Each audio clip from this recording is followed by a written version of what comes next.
हम देखते हैं कि जब से नरेंद्र मोदी की सरकार आई है, बीजेपी की सरकार आई है, चाहे वो जगदीश मामीडाला हो, जिनको बाकायदा इनाम दिया गया है, पद्मश्री से नवाजा गया है जेएनयू को बदनाम और बर्बाद करने के लिए, और उसी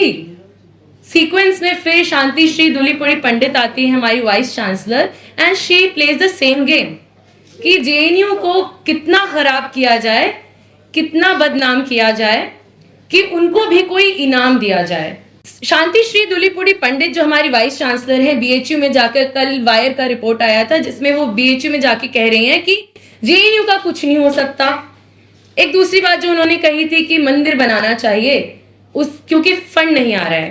स्टूडेंट्स यूनियन ऑफ जेएनयू, मैं उनसे डिमांड करती हूँ कि अगर पैसा नहीं आ रहा है, अगर फंड नहीं आ रहा है, तो आपको मंदिर की जरूरत नहीं है, आपको जरूरत है कि आप एक प्रेस कॉन्फ्रेंस बुलाइए और बाकायदा कहिए इस बात को कि सरकार जेएनयू को फंड नहीं दे रही है, लेकिन वो ऐसा नहीं कर सकती। तो जो काम हम स्टूडेंट सोचते हैं कि यूनिवर्सिटी हमारे लिए करेगी, कि हम जब आएंगे तो हमारे लिए वो ऐसे प्रोफेसर्स हमारे क्लासरूम्स में लेकर आएंगे जिनसे पढ़कर हम और बेहतर होंगे। आज भी जब सीयूईटी से पढ़कर स्टूडेंट्स आते हैं जेएनयू, सीयूईटी का एग्जाम देकर, तमाम प्रोपेगेंडा को सुनते हुए, सारे अटैक्स, तो वो क्लासरूम्स में जाते हैं, हमसे यही पूछते हैं कि कौन से प्रोफेसर्स का हम कोर्स लें, जरा बताइए, क्योंकि उन्हें भी उन्हीं सारे प्रोफेसर्स से पढ़ने का मन होता है जो एक टाइम पे जेएनयू के प्रशासन ने क्यूरेट किया था क्वालिटी एजुकेशन के लिए। उनको वही जानना होता है कि आखिर ये कौन से प्रोफेसर्स हैं जिनसे आप पढ़कर दिन भर सड़कों में इतने तेज आवाज में बात कर पाते हो, इतने नारे लगा पाते हो, आखिर वो कौन है। बट बहुत अफसोस से कहना पड़ता है कि अब बहुत कम वैसे प्रोफेसर्स बचे हैं और ज्यादा से ज्यादा वैसे ही भर्तियां हो रही हैं जिनकी क्लासेस स्टूडेंट्स नहीं करना चाहते हैं, लेकिन मजबूरी है कि करना पड़ता है। चाहे वो जेएनयू स्टूडेंट सुनकर आते हैं कि जेएनयू में अटेंडेंस कंपल्सरी नहीं होता, जेएनयू में आप किसी भी सेंटर के भले ही स्टूडेंट हो, कहीं और किसी और भी सेंटर में जाके कोर्सेज कर सकते हो, लेकिन लगातार ये चीजें कम हो रहे हैं और क्वालिटी ऑफ एजुकेशन जो स्टूडेंट्स को मिलना चाहिए वो नहीं मिलता है। आज ही कई स्टूडेंट्स डिस्कस कर रहे थे कि जब भर्तियां ऐसे हो रही हैं कि स्क्रीनिंग कमेटी जिन लोगों को रिजेक्ट कर रही है, सिर्फ और सिर्फ एकदम टारगेटेड तौर पे उन्हीं लोगों का, जो रिजेक्टेड लोग हैं, जो रिजेक्टेड प्रोफेसर्स हैं, उन्हीं की अगर भर्ती हो रही है, तो वो प्रोफेसर्स कहाँ जा रहे हैं जो सेलेक्ट, एक्चुअली स्क्रीनिंग कमेटी उनको सेलेक्ट करती है, वो जा रहे हैं प्राइवेट इंस्टीट्यूशंस में।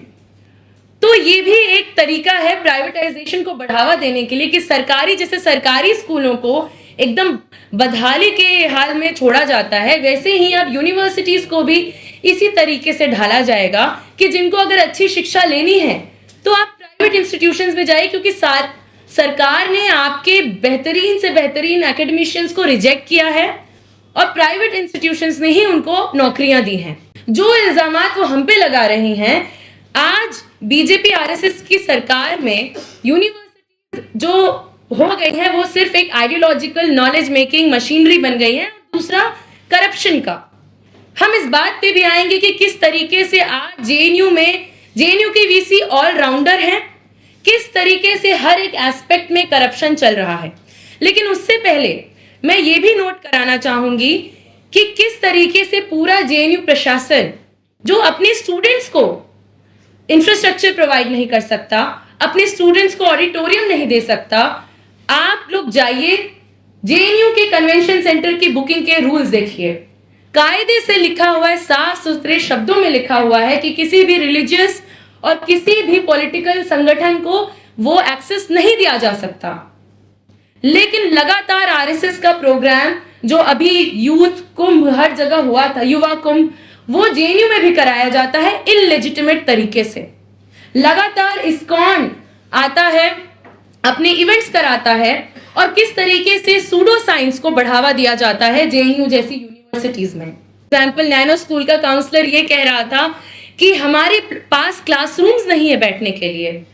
लेकिन उन क्लासरूम्स में होता क्या है, वो क्लासरूम आरएसएस द्वारा हाईजैक करके रखा जाता है। पूरे तरीके से वहां सिर्फ और सिर्फ ताला लगा रहता है और आरएसएस की मीटिंग्स के लिए वो खुलता है सिर्फ और सिर्फ ये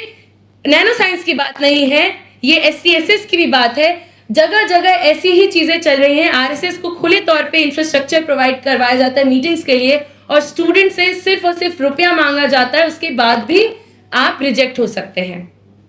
अब आते हैं इस बात पे कि हमारी वीसी ऑलराउंडर कैसे है। नॉन टीचिंग स्टाफ में सैनिटेशन वर्कर्स आते हैं, उनसे 40-40 हजार रुपए वो लेती हैं और वो जब उनको वो पीएसआर रॉक वगैरह में या वॉशरूम्स में जाके वो पैसा लिया जाता है कि कोई देख ना पाए, और उसके बाद भी 26 दिन की नौकरी उनको नहीं दी जाती है महीने की, क्योंकि ये कहा जाता है नौकरी है ही नहीं।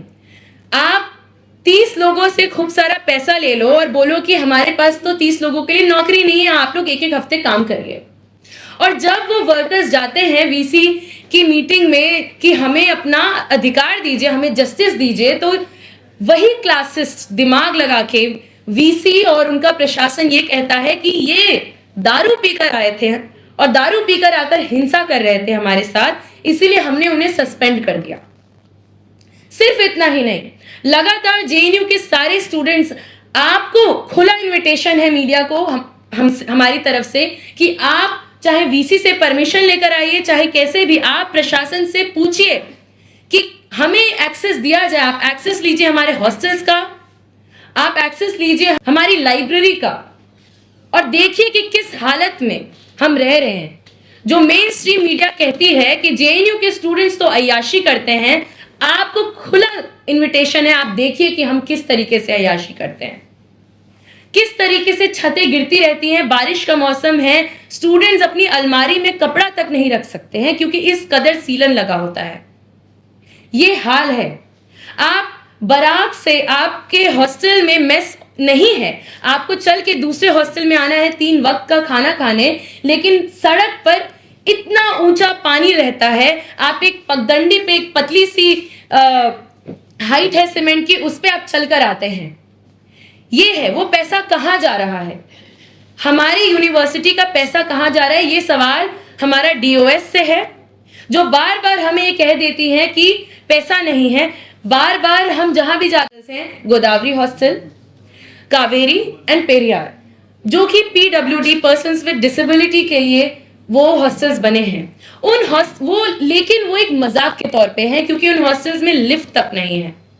क्यों नहीं है लिफ्ट?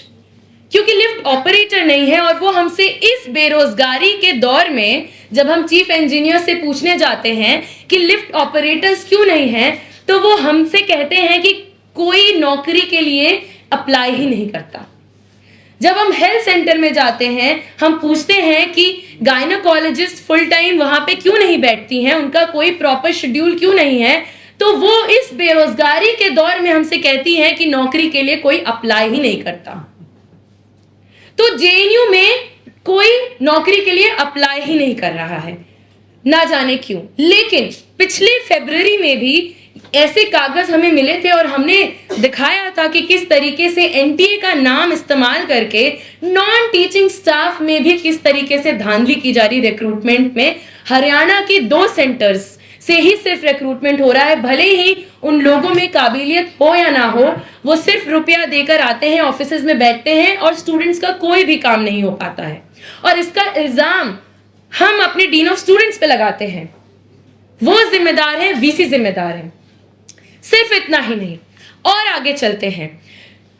मई के महीने में सारे गार्ड्स हमारे पास आके कहते हैं कि किस तरीके से उनसे 40,000 रुपए लिए जा रहे हैं अपनी नौकरी को। एक कंपनी से चेंज होकर जब दूसरी कंपनी आ रही है तो वो नई कंपनी 40,000 रुपए मांग रही है।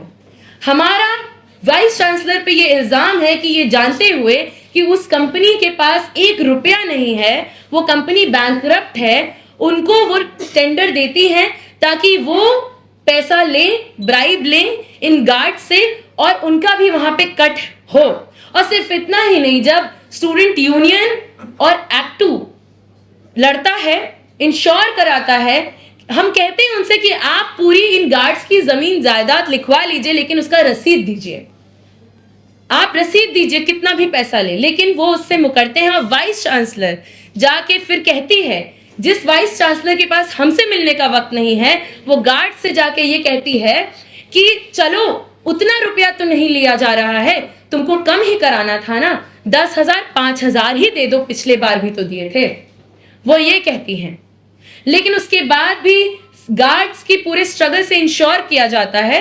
कि 1 रुपया भी नहीं दिया जाता है, और उससे भी वो हमसे खफा होती हैं। और अब जो लगातार हम पिछले 1 साल से कहते आए हैं कि ऐसे प्रोफेसर्स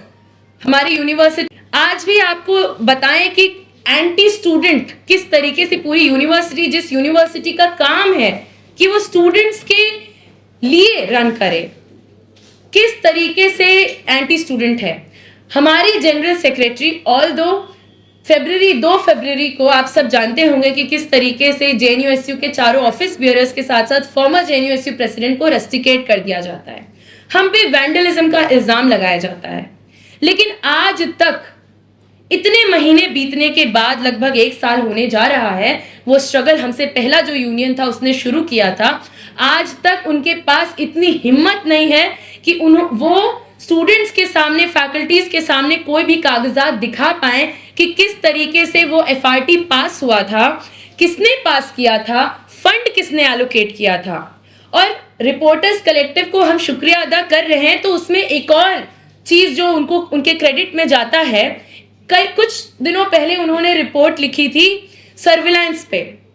कि किस तरीके से यूरोपियन और वेस्टर्न कंट्रीज से जो सर्विलांस सिस्टम रिजेक्ट होकर आता है, बैन होकर आता है, वो हमारे देशों में सिक्योरिटी के नाम पे, महिला सेफ्टी के नाम पर लगाया जाता है। और हमारे भी यूनिवर्सिटी में वही किया गया, और हम उसको बिल्कुल गलत नहीं मानते कि हमने उसको हटा दिया, क्योंकि वो बिना किसी जवाबदेही, बिना स्टूडेंट को कंसल्ट किए, बिना प्रोफेसर्स को कंसल्ट किए, बिना किसी कमेटी के लगाया गया था। और आज तक हमें rusticated and out of bounds ही रखा जाता है। तीनों ऑफिस बियरर्स की पीएचडी आज स्टेक पे है। हमारे वाइस प्रेसिडेंट, हमारे जनरल सेक्रेटरी, हमारी जॉइंट सेक्रेटरी, इनका पीएचडी आज स्टेक पे है, क्योंकि ये इनका सिनॉप्सिस पास नहीं हो पाएगा। हमारे जनरल सेक्रेटरी का सिनॉप्सिस पास हुआ था, उसको भी इन्होंने कैंसिल कर दिया। ये हमारा एडमिनिस्ट्रेशन है जो बिल्कुल एंटी स्टूडेंट्स है, और ये वही लोग हैं जो प्रोक्टोरियल इंक्वायरियां करा के हम पे बेतहाशा फाइन थोपते हैं। और एबीवीपी जैसे संगठन जो लगातार हिंसा करता है, उसका फाइन माफ हो जाता है, लगातार उनका फाइन माफ होता है, चाहे वो प्रॉक्टर को घेरे, चाहे वो कितनी भी तोड़फोड़ करे। इसी के साथ मैं ये कहना चाहूंगी अंत में कि हमारी डिमांड जो कई सालों से है, वो आज भी वहीं पे टिकी हुई है कि हमें ऐसी वीसी नहीं चाहिए जो खुले तौर पे करप्शन करती है, जो जाके उसको ये लगता है कि उसको उस बात पे फक्र होता है कि वो जगह जगह जाके हमारी यूनिवर्सिटी को बदनाम करती है, हमारे प्रोफेसर्स के खिलाफ बोलती है, हम लोगों के खिलाफ बोलती है। सो वी रीआइटरेट जेएनयूटीए's डिमांड कि ये वीसी हटनी चाहिए, इसको रिमूव करना चाहिए। लेकिन इसके साथ साथ हमारा डिमांड ये भी है कि एनटीए को स्क्रैप करना चाहिए, वो एनटीए जो ना टीचिंग स्टाफ हमें प्रोवाइड करवा पा रहा है, ना स्टूडेंट्स को अभी